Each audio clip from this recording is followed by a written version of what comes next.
Ooh. Come on.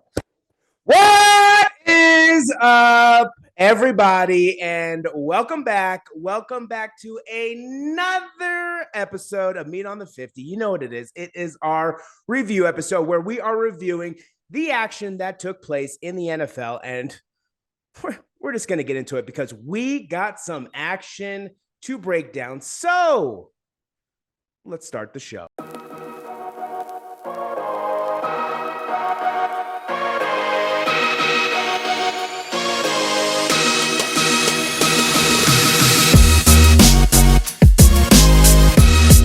Welcome back. Welcome back to another edition, another episode of Meat on the 50. You know what it is. It is our review episode where we are reviewing the action that took place this past week, which would be week 14 in the NFL. And as always, joining me to do that, one of my best friends, Brandon Sullivan. Brandon, how you doing? I'm doing good, Jake. Really good week this week. It was super fun to watch all the different games. We had some comebacks. We had some close games where we didn't know what was going to happen, and there were some surprises. So all in all, I mean, this week is just encapsulates that any given Sunday mantra that's out there, and it couldn't have been more correct this week, that's for sure. We had all kinds of different things that happened. So super excited to unpack everything that happened this week. Yeah, I mean, I think it's your mantra. Your mantra is any given Sunday, because week in and week out, you tell us it's any given Sunday, and we continue to see it. This week held some very interesting action and some very interesting outcomes, and that playoff picture is a shifting. That playoff picture, but it is becoming more clear through the fog as this season winds down. But we got some football to talk about. Well, we got some weeks left and some football to talk about, so that's never a bad thing. So let's put how we did last week up on the screen for yourself. 8-5, 1-0 on the guaranteed victories. For myself, 7-6. Which means that you will be taking a 1-game lead of the overall season total. So let's make it official and put it up on the screen. And the crowd goes wild. For yourself, 123, 83, and 2, 11-3 on the guaranteed victories, kicking ass and taking names. For myself, 122, 84, and 2, 11-2, and 1 on the guaranteed. Or like Mac Dre says, shaking hands and kissing babies. There you go. There you go. There you go. Right. Decent week for the both of us. However, those overall records are looking nice. But let's wipe those off the screen. You know what I like to do. Wipe those bad boys off the screen because we are going to get into it. So, starting us off with the action that took place last night, and I think the major takeaway from the game yesterday is Kyler Murray confirmed torn ACL, out for the season, out for a number of time. Probably won't get him back until halfway through next season, if we're lucky at that point. So Kyler Murray, devastating injury, definitely a devastating injury for him, for the Cardinals, for everybody all around, right? You never want to see anybody hurt, especially someone kind of like Kyler Murray, who is definitely that kind of game-changing quarterback. So hopefully he rests up. Hopefully he's able to come back better. But Kyler Murray, really unfortunate to see out for the season with a torn ACL, which essentially means that the Cardinals are done. No offense to Colt McCoy, one of my favorite all-time quarterbacks in college, but the Cardinals are done. So we can just X them out. They're eliminated. The Pats solidified it with that win on Monday. And the Pats keeping their playoff chances in play, getting into that seventh seed, the final seed, I believe, at the current moment where the New England Patriots stand. Any thoughts on the action last night? I didn't watch the game. I just didn't have any interest, or the Celtics game came on partway through, so I kind of just went to the gym and did that. But I did see, some of the highlights, and I saw, unfortunate Kyler Murray got hurt. He's been battling with some injuries over the last couple of years. It's never tough to see. I mean, both of our teams have players that have had to go through that, and it's tough. I mean, just obviously he's the biggest weapon on their team as far as, I mean, you got DeAndre Hopkins, you got some, James Conner, you got some players, but without Kyler Murray, like you said, the season is over for them. It's unfortunate. This may be Cliff Kingsbury's last hurrah. He may be gone. I think that's probably the best thing to do. And then obviously you're just going to have to do what you can, halfway through the season next year without, like you said, he's probably going to miss half, if not all the season. So it's probably going to be about half the season. You're right. But it's just a tough break for them. So they really didn't have a chance though in the division. So it's kind of just the final nail in the coffin, like you said. So wishing Kyler Murray a speedy recovery. ACL injuries like that are never easy to come back from. Yeah. I mean, just ask the long list of players that have had to. I mean, some of the name that stands out to me is, Nick Bosa came back from it. And then Adrian Peterson, and they were playing at a really high level. So you just don't see it very often. So prayers up to Kyler Murray.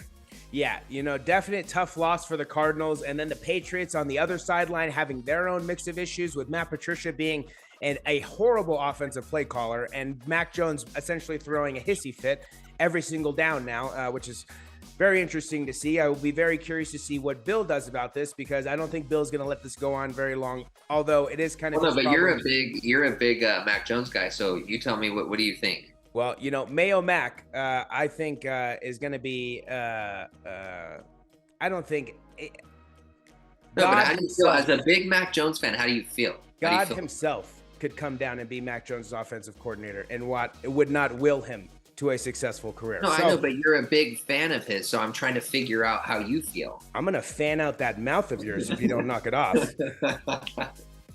But the New England Patriots doing what they need to do on the road, getting a win, keeping pace in the AFC Beast this year. I mean, geez, Louise, right?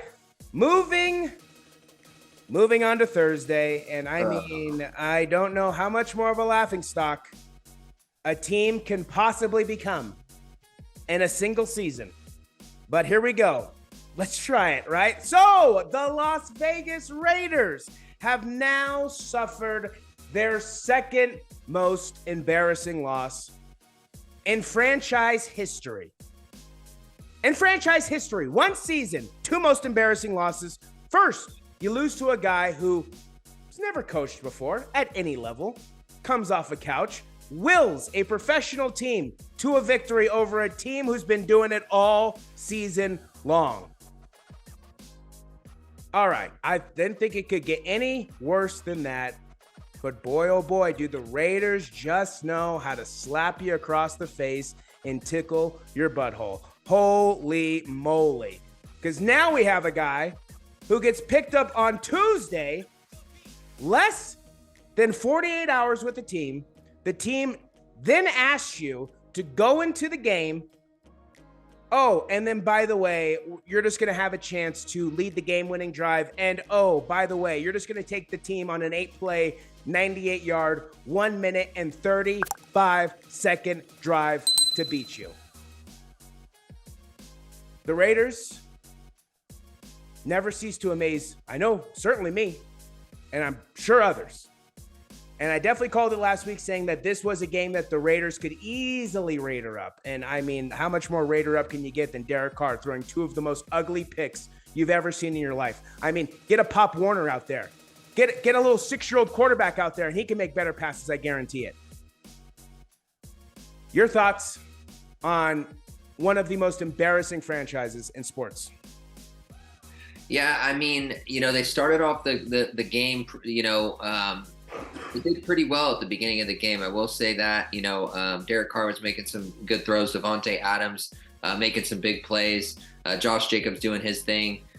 Defense did well to sustain, the Rams and hold them to 3 points throughout the first 3 quarters. But you got to look at it this way. You got to produce more than 16 points I think a critical moment for the Raiders that made them lose this game was you were going into halftime, and you threw a interception, just an ill-advised throw. You didn't need to force that throw. If anything, take the sack, live to fight another day, get your 3 points. You get 3 more points in this case, you win that game 19-17.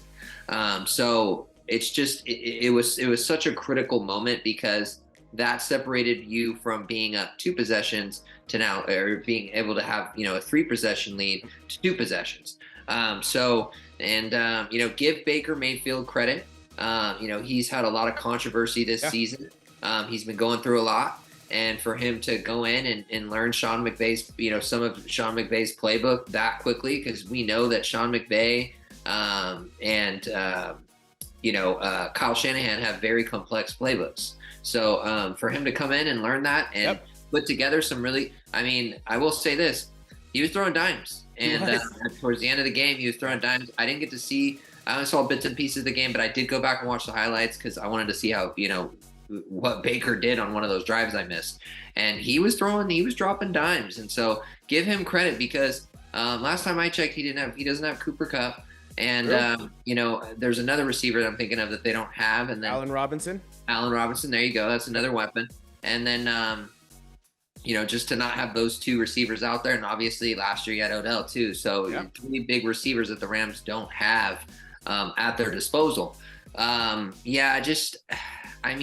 There's not much to say, as far as what needed to be done here. I think that the offense, you just got to play better. The defense held them to 17 points. I know they kind of blew a couple touchdowns. The defense can only hold somebody so long when they're on the field the whole time. You know what I mean? And I can't put this, obviously I can't put this all on the defense. I got to put some of it on the offensive side of the ball too.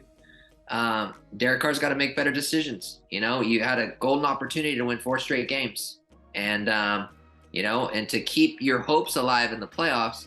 Now it kind of seems like the door might have been shut. So credit to Baker Mayfield, credit to the Rams for not giving up at the end of that game. Yeah. And I've obviously was hoping that the Raiders would win this game. I don't like the Rams at all, but give them credit for gritting their way through to pull out a victory in the last couple of minutes. Yeah, you bring up a good point, right? I was just sitting pretty, watching this game, enjoying the Raiders dominate the Rams, just thinking about how much I despise the Rams. I just truly despise them. Same.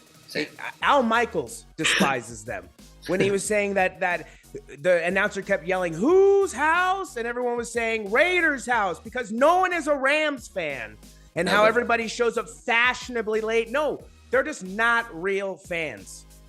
You got gifted a Super Bowl. Thanks you paid for it. You paid for it too. Exactly. You got gifted your Super Bowl with the refs, and then you also spent a shitload of money on it. So I hope you enjoy it because it looks like mediocrity for years to come. However, on a night in LA, on a Thursday night in LA, Baker Mayfield, at least we get some more Baker Mayfield commercials. I'll take it. I'll just give me some more Baker Mayfield commercials. I will take it. Nice job, Baker. They are funny. I will give you that. His commercials are funny. Yeah. Nice job, Baker, getting a win there. But of course, we despise the Rams. Moving on to Sunday morning. We saw the Jets almost pull off another comeback, but in the end, could not pull it out against the Bills. I will say that Mike White is one tough son of a you-know-what. Holy moly, getting lit up, not once, but twice, coming out of the game, going back to the locker room, coming back on the field, and then leading the team down on for that almost game-winning or game-tying drive, I should say. So, Mike White, tough SOB for sure, but Jets cannot get the job done, falling out of the playoff picture for now. The Bengals finally handled business against the Dukies. It was a solid home victory, further putting pressure on the Ravens to keep winning. And I will say that Joey B and the Bengals are heating up. And to the guy who said that the Bengals are flawed, please send us the number for your dealer because I would love to know the crack that you're smoking, bro. Because I don't know what the hell you're talking about. that it's a two-team race between in the AFC because the Bengals are just as good as the Bills, just as good as the Chiefs. We'll see what happens leading up, but I don't know what that guy's smoking. Our guaranteed pick almost went up in smoke because the dumpster fire Texans almost pulled it off with not one quarterback, but two quarterbacks. Yeah, they were rotating quarterbacks the entire time, and Dallas almost choked it. But in the end, the dumpster fire Texans do what the dumpster fire Texans do, and that's lose. Come on, Texans. The odds makers called it. The Lions absolutely dominate the Vikings. Now, the Lions are definitely a different team at home than they are on the road, but the Vikings heading into that game, most were saying are the worst 10-2 team in history. And after that game, they now have a negative point differential. They are the only team in NFL history to have a 10-3 record and have a negative point differential. The Minnesota Vikings, I think we can safely say, most likely not doing anything this year. Holy moly, Minnesota, right? And then what do we see? The Titans, holy moly, I think he called it last week, the paper tigers of all paper tigers, not doing diddly squat ever. Dismantled by the Jaguars. Trevor Lawrence putting together another really good performance in his second year. So Trevor Lawrence, you're right. That man is not a bust. That man will get it together, and Jaguar fans or whatever team he ends up on, they should be pretty happy, right? And then we had the Eagles run away with their victory against the Giants, and I see only two NFC contenders at this point. Only two. And we're going to talk about the other one in the afternoon portion. The Ravens pull out an ugly victory, but at the cost of another starting quarterback. Now down to their third starting quarterback this year, just like the Niners. The Ravens, though, do not have nearly what the San Francisco 49ers have. So the Baltimore Ravens right now look to be on the ropes heading into the last kind of finale of the season, right? Your thoughts on the morning? We saw some interesting things. We saw some good games. We saw some bad games. What'd you take away from it? Yeah, I mean, the good, the bad, the ugly. I mean, we had some good stuff going on, and then and then we saw some just bad performances and some ugly performances. So, I mean, like you said, Mike White, super tough. Unfortunately for the Jets, it just divisional game, very physical. At the end of the day, the Bills, they know what's in front of them. They know that they have to win out. Can't drop another loss. Kansas City certainly probably isn't. So they're the number one seed right now. That's where I want them to be. I don't want Kansas City in number one seed. I do want Mahomes to have to play a road playoff game. I mean, I'm tired of people having the luxury of just skating through.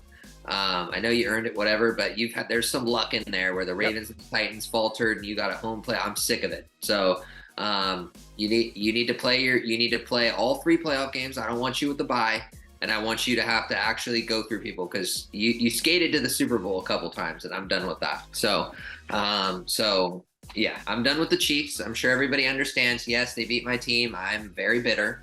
I cannot stand them. And the only reason I think Andy Reid finally won is because he played against a coach that chokes harder than he does. So at the end of the day, I know everybody's high and holy on Patrick Mahomes, and he is a great quarterback. He really is. But in championship games, he's 1-3. So at the end of the day, you've won 25% of those championship games. So that's where I'm at. So looking in at the good for your Bengals, big divisional win. Yeah. I don't like the Browns or the Dukies you call them. Not after everything that happened. Yeah. Just not a fan. So they have no problem with bringing controversial players to try to mix things up. And I'm against that. With my organization, don't bring that crap to my team. That's why I was so happy that we didn't get Deshaun Watson. Everybody was high on that. I'm like, nah, I don't want Deshaun Watson because that's just a lot of controversy. Whether he did it or not, you know what I'm saying? Yep. That time will tell. Yep. But at the end of the day, I don't need that. So he was involved with something, and I just don't need that. Cowboys nearly blowing it. I actually thought they were going to blow it. Texans, if they would have just settled for a field goal twice, they would have won the game. So it's just, you know what I mean? Like, you got to take the points when you can get them. So let that be a lesson, Texans. When you're playing against a team that is superior to you, take the points when you can get them. I know you want to try to gamble and stuff because you're 1-11, but you just gotta take the points when you can get them. Vikings, I was actually surprised. I did not think the Lions were going to win this game. I thought the Vikings were going to win. I'm not sure what's going to happen as far as I know they're 10-3 now, and the 49ers are 9-4. So we'll get into that. But I mean it's looking like the NFC is wide open. And then like you said, Trevor Lawrence, good quarterback. Titans. Paper Tigers. You got to get rid of Ryan Tannehill. Is Malik Willis the answer? We don't know. We got to allow him to play a full season, but he may not be either. But here's the thing: you got to change. You got to do something else. You got to have firepower. Ryan Tannehill is just Jimmy Garoppolo. That's all it is. He's a less successful Jimmy. He's a less successful Jimmy Garoppolo. He's the Walmart Jimmy. So, Eagles dominating. We knew that was probably going to happen. Yeah. Eagles on a roll. Maybe the best team in the NFL. Ravens. That game was trash. So 16-14. Yeah. Whenever they put that on, I'm like, I don't want to watch this crap. Yes. Yeah. It's like, who wants to lose more is what it was. That's all that was. Who wants to win? Neither of those teams wanted to win that game. So I agree. I think the Bengals got that division in the bag. I really do. I just think that, I think the Ravens are going to take a couple of L's here at the end of the season, but good for the Bengals though. I mean, started off the season a little bit, shaky. Yep. But getting all the pieces back, getting Jamar back, just, beating the Chiefs, that was huge. Yep. And then getting a huge divisional win this weekend. So I'm happy for you and your Bengals. Sitting pretty right now. Yeah, the Bengals looking good.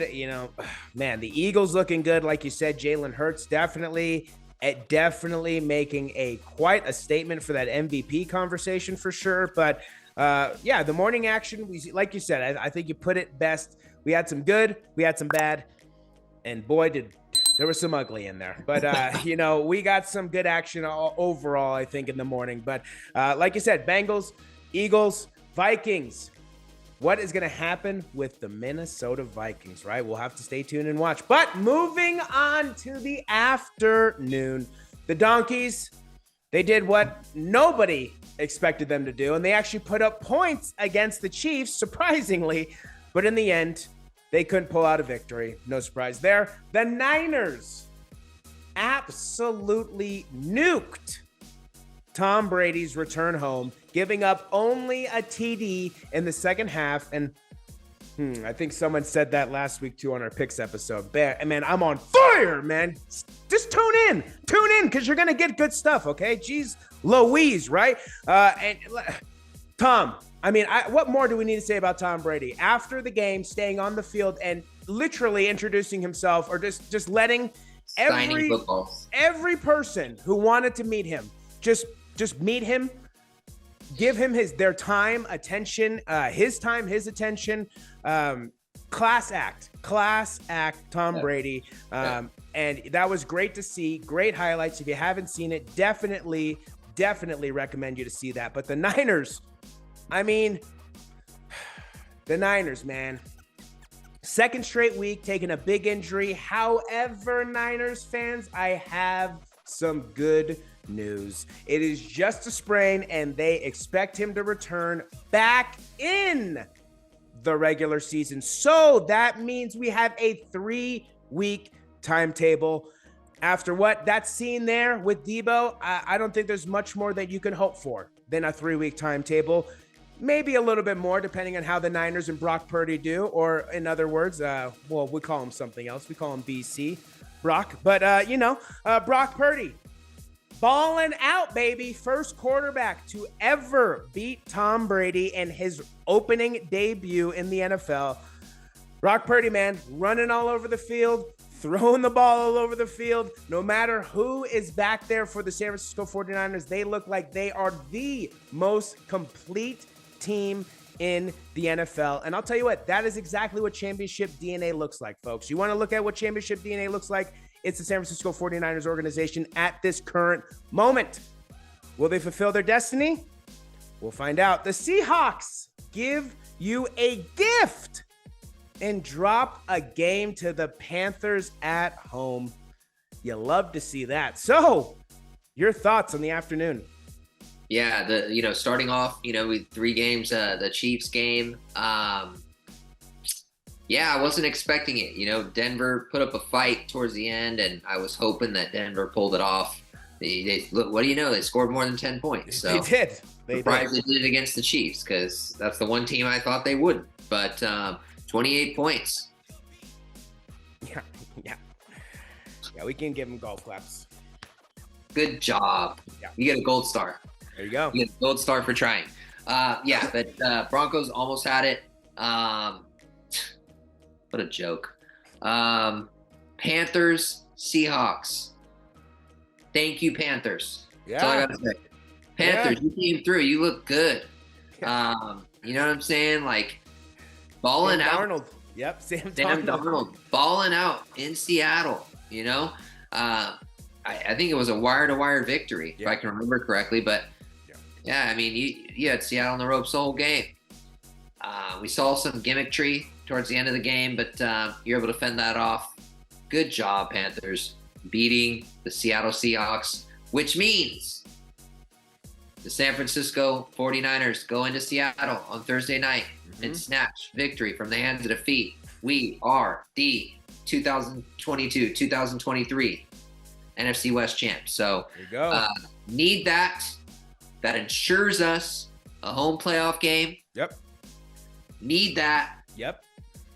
Because last year we had to play all 3 playoff games on the road. I think that it would have been helpful if we had one of those games at home. Yep. And all that traveling. So I think it's only inevitable that we win it. But let's nip that in the butt Thursday. But now, moving on to the San Francisco 49ers game. Brock Purdy. We may have something here after all the things that the players have been saying about Mr. Brock, Mr. BCB. Yeah.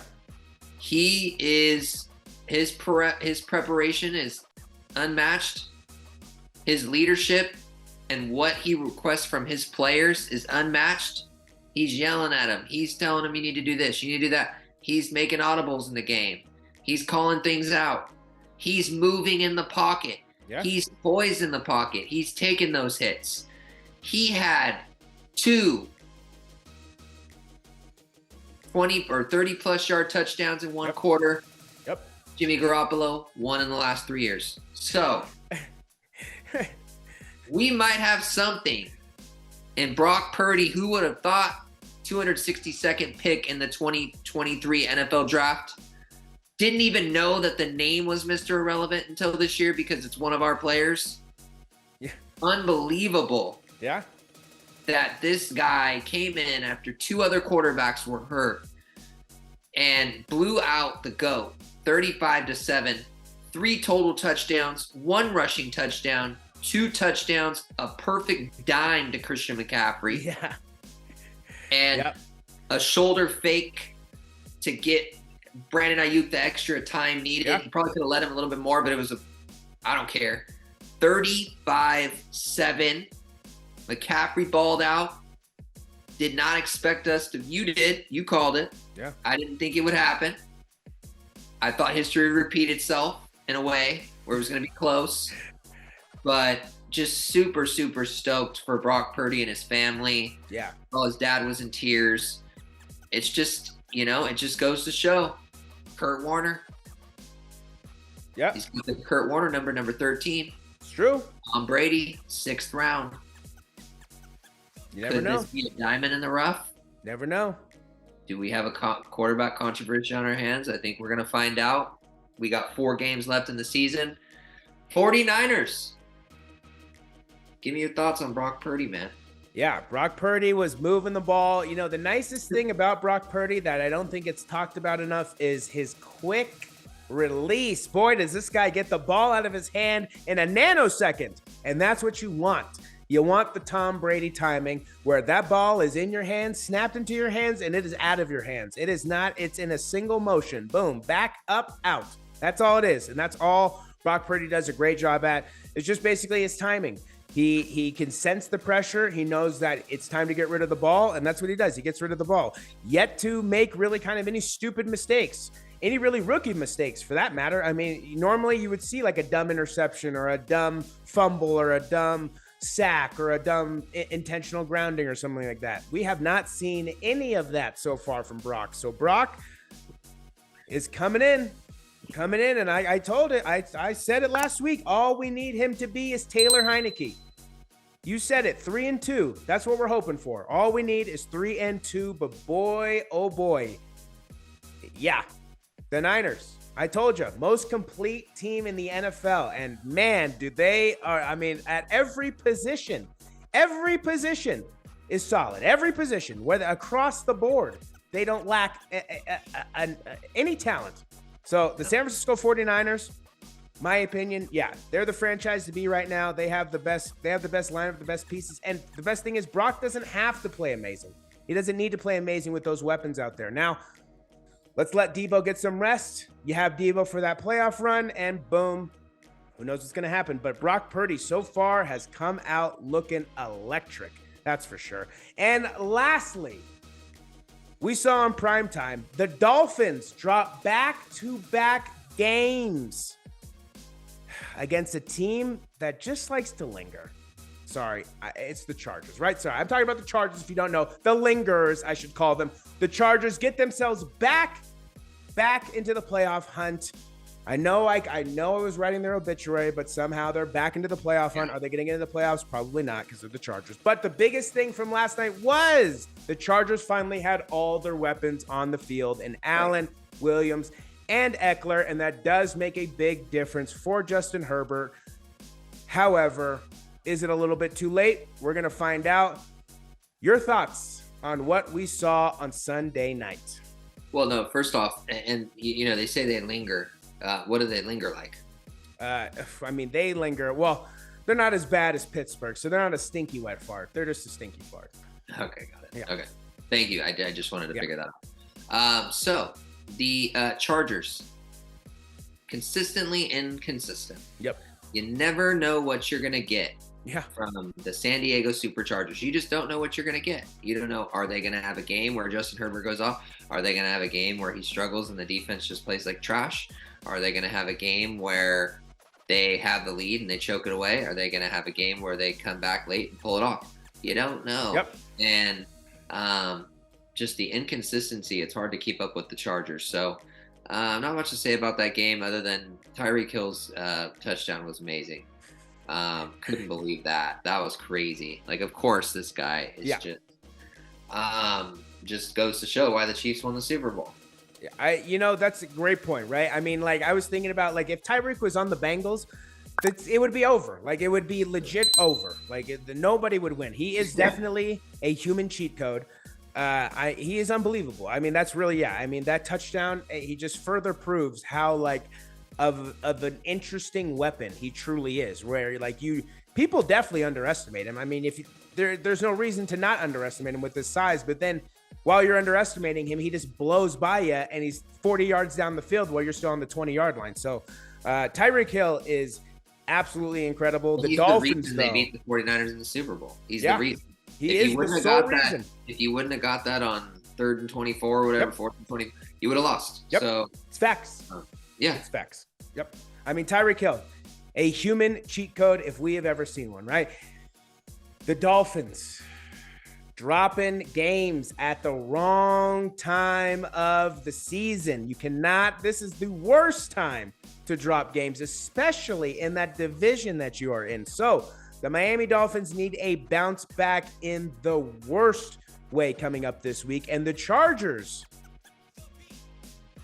That's the best I've ever heard the Chargers put. They are the most consistent, inconsistent team in the NFL. And they're a team that you just basically have to watch because you never know what you're going to get, right? What is that? The Tootsie Pop, right? It's the Tootsie Pop slogan or logo or whatever it is. No, it's the box is like life is like a box of chocolates. There you go. Yeah, life is like a box of chocolates. Forrest Gump. Thank you. Forrest Gump. Yeah, right? You never know what you're going to get with this team, right? So the Chargers, I don't honestly AKA the box them. of chocolates. Yeah, they are. They really are a box of chocolates. So the Los Angeles Chargers of San Diego hanging around, right? And that will do it, right? That will do it for this episode of Meat on the 50. And as always, Brandon and I want to thank you, our viewers, right, for taking the time, for watching our videos, for listening to our podcast, however you choose to ingest our content.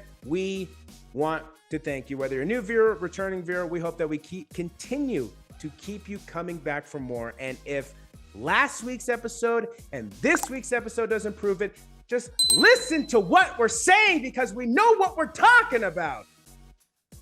Jeez Louise. But as Brandon lets us know if he has any final words, enjoy the playoff picture down below. Brandon, any last words for the people? You and I couldn't walk away happier with how last week went. Both two big victories. We're both sitting at 9-4. Yep. We're both, we're at a place now where it could happen. What we want to happen can happen. True. I'm not saying it's going to happen, but it can happen. Both teams at 9-4. Congratulations to the 49ers and Bengals through week 13. If I would have told you before the season you were going to be 9-4 at week 13, what would you have told me? I would have taken it. So I could not have asked for anything more from the Bengals, and I know that you definitely couldn't have asked for anything more than the San Francisco 49ers, especially heading into this season with all the question marks. So as fans, we will definitely take our team's performances, and that is going to do it, though. That is one of my best friends, Brandon Sullivan. I am Jacob Cutler, the Fantasy Guy, and until our picks episode, Brandon and Jake, we're out.